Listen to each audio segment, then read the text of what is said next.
What's going on, YouTube? This is Resurgence Y Joe. We're here with Sunny Chau. Sunny, let them know what you did. Hey, so I guess for 2 Saturdays ago, I played at the Salem Regionals. I took 14th place. 14th place, and what were you playing? I was playing Maliss for that day. Maliss. Now, I know what you guys are thinking. Maliss, what can be special about this? But as you'll see in this profile, Sunny is playing the technology. Sunny, let's get right into it. Alrighty. Well, let's start off with, we have the standard Maliss lineup, which is basically 2 White Rabbit, 2 Dormouse, 2 Trusty Cat, and 3 Marcher. Which again, pretty standard for the most part. Nothing crazy, nothing exciting, but this is basically the lineup I ran for that event. Perfect. And then of course for the honorary one, which people either pretty much cut out completely or don't even play anymore, is the Dotscaper. There he is. The man, in the myth, all the his legend. glory. Yes, sir. Yeah, and for me, I just ran this card just because I still run the TB11, and of course there's going to be a spicy card in the extra deck that I do run for that ladder. Perfect. Can't wait to hear about it. And then of course the other mentionables are basically the 2 backup for the searches, and then the 1 wizard for the Monster Reborn. Now, can you run us through why just the 2 backup? It looks like most lists are playing 3. Honestly, this, when testing for that last minute before we went to the Salem Regionals, I like the 2 more, honestly. 3 kind of bricky for me a little bit, but again, like you just said, people do run 3 just to see it more often, but I like it at this ratio for myself personally. So Okay, cool. That's where I'm okay with. And then of course the other extenders are basically the 1 Magnamut, the 1 Druid Swarm, and then the 1 Baldric to wrap up things for those guys specifically. Okay. So again, nothing special. Were you using the Bestials more as interaction with your opponent or engine enabler for yourself? Honestly, it was like 50-50 for the most part. It just depends on what the game state looks like, honestly. So, but primarily is basically there are more extenders to me than anything else. Okay. But pretty good for the most part. And of course, lastly is basically the hand trap for the monsters. Is basically 3 Ash Blossom. And because for me, going into this event, I was main decking Nibs for a little bit. But for that last minute, because I kind of felt like we're going to face against a lot of Mitsurugi players at that event, basically I ran 3 Droll Birds, especially for them. So Yeah, I think this format kind of demands you have some sort of silver bullet against Mitsu, so. Oh yeah, especially because Salem, there are a lot of rogue players as well, so I was kind of looking forward to playing against them as well. And that's what they're there for. And then that's pretty much it for the monsters. And then going on to the spell lineup, where again, basically standard for Maliss is 2 of the field spell, and then 1 of the negate. So again, nothing crazy there. And then of course I still play the Tueler, even though it's kind of a draw format a little bit. I still like to draw 2 extra free cards just in case.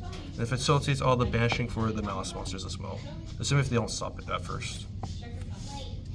And of course the 1-ofs, the 1 Callby, still a god card to this day, doesn't matter what it is, still good. And of course his buddy, the 1 Crossout Designator, just to facilitate anything. If they try to nib, imperm, ash, whatever, it's just kind of there for the most part.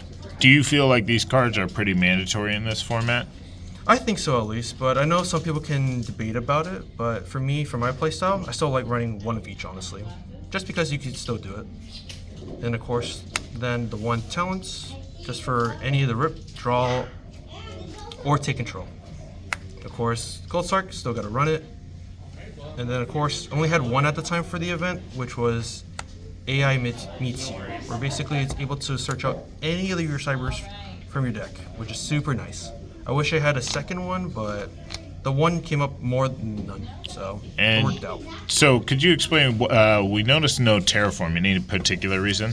Honestly, just still having the red ransom in the extra deck, that's all I need just to search out for it. Honestly, it could be anything else, honestly. And I took out the terraforming for the 1 cross-out because I wasn't running it during that time. So, yeah, I don't think terraforming's needed for right now, at least. So that's where I'm at for the mindset for that card. Gotcha. But, yeah. That is it for the spells. And for traps, where again. So Stop standard, him if you've heard this before. Yep. So again, we're running the 3 impulse because it's still nice against the meta currently at the moment. And then of course the 3 imperms. That's pretty much it for that. But the one that's debatable is basically the lineup for the Maliss traps, which again, I still run the TB11, G or 07, and then the GWC. Let this set in. He's still on the TB. Yeah, especially with the Dotscaper lineup. Honestly, it's still nice to facilitate your combos and whatnot. So I still think it's kind of cool. Others, again, it's a little bit fluctuated where basically you take out the TB11 or side the GWC. But I still think meaning one of each of the trap is still viable for the most part. So that's just for me though. Everybody else can argue about it, but I stand firm about this at least. So we're okay with this.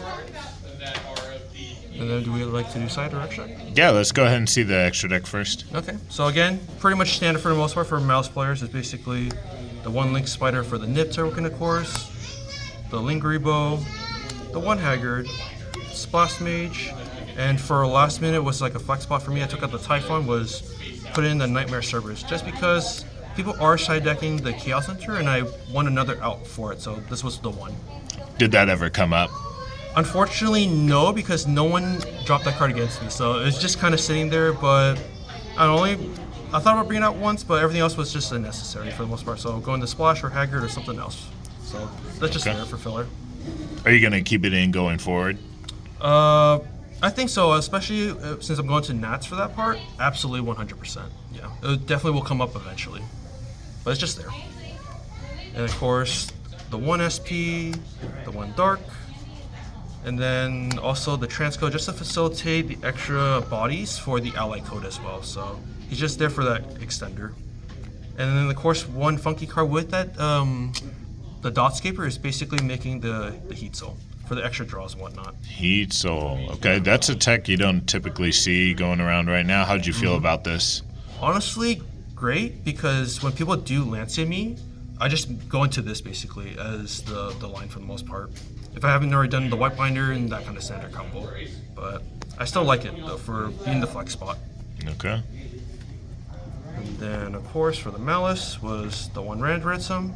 And because when I was playtesting with our buddy that's playing Christian Kashtira, I basically just bumped up the White Binder to 2 honestly, just because of that 2. specifically. And I was kind of expecting to play Kashtira for this event, but I didn't see a single Cash player during that event, so it's just kind of there. And then of course the one Hearts Encryptor. And then to wrap up the extra deck was basically the one access code and then the one ally code. Just for the extending and of course the final lineup, because I wasn't running Firewall for this event because I didn't think it was needed, and I thought this was better honestly in general in the long run. So I know a lot of Maliss players are kind of picking the Topologic line as the end board. How'd you feel about that versus sticking with the allied code? Honestly, testing it online and with others as well, I thought it was like a neat thing, but I felt this was a lot better than the Topological Bomber Dragon, honestly, blowing up and all the other stuff. I didn't think it was necessary. But it's a cool card for a tech though, so I like it. Going forward, are you going to stick with the double White Binder? Honestly, for that part, it can vary. So depending on how things look, it might stay the same for the most part. That's where I'm at the moment. But again, Nats is still further out, 2 months away, so it's debatable. So I'll consider it. For sure. All right. And then of course for the side deck, basically I thought, again, the mirror match is basically setting in the 3 Lancia. Again, I didn't face one Maliss the entire time. I faced mainly just Mitsurugi players for the most part. So how did you feel going into the Mitsurugi matchups? Honestly, not as bad, especially because I was making deck in the Drolls. But other than that, I thought it was like a fun matchup, honestly, for me. And of course, instead of main decking the Nibs, I just sided the 2 just because. Again, if I had a little bit more space, which I'll talk about more, I would have sided in the 3rd one, if anything. So that's just there. And then of course, again, I was expecting to face the mirror, but never did. So I played the 2 Metatronus just because. Especially because I did run the 2 White Binders, so unfortunately this never came up throughout the event. So that's just kind of sitting there. Again, this could have been anything else, which could have been a 3rd Nib, another thrust target, whatever that might be, honestly. So that's just there. And then to wrap up the stuff is basically, I wasn't main decking it this time, but sided was the 2 thrust. And then of course the Harpy Feather Duster for the mirror match, Labyrinth, or whatever else that would have been Rogue for the most part. And of course the other thrust targets was basically the Sanctum for the Maliss matchup, and then D-Bear for anything else that wasn't Maliss related, which again, only cited this in like twice, and then once for something else that came up for Rogue. And then to wrap up the side deck is basically running the 3 strikes. Just because if I was going first for game 2, I just sided in this for the most part, just to counter up any other decks. But yeah, that's pretty much it for the deck list, honestly. So just kind of here. Cool. What do you feel was the strongest card for the weekend, and what was the weakest card? For me, 100%, because I faced Mitsurugi players 5 to 6 rounds. It was definitely the draw, 100%. And then for the weak card, let's see.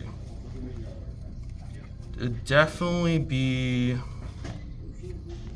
the one cross out, because I tend to side it out for games 2 and 3 sometimes, depending on what the matchup is, especially if I'm looking to side in like thrust and stuff like that for the most part, which I tend to do half the time.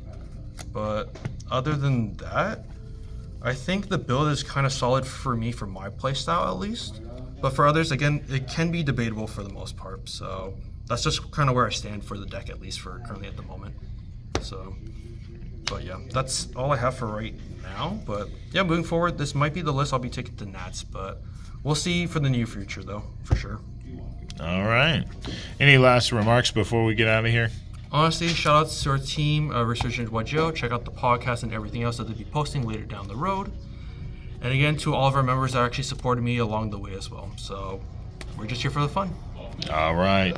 You heard it here first, folks. Sonny Chau, 14th place, Salem Regionals. We'll catch you later.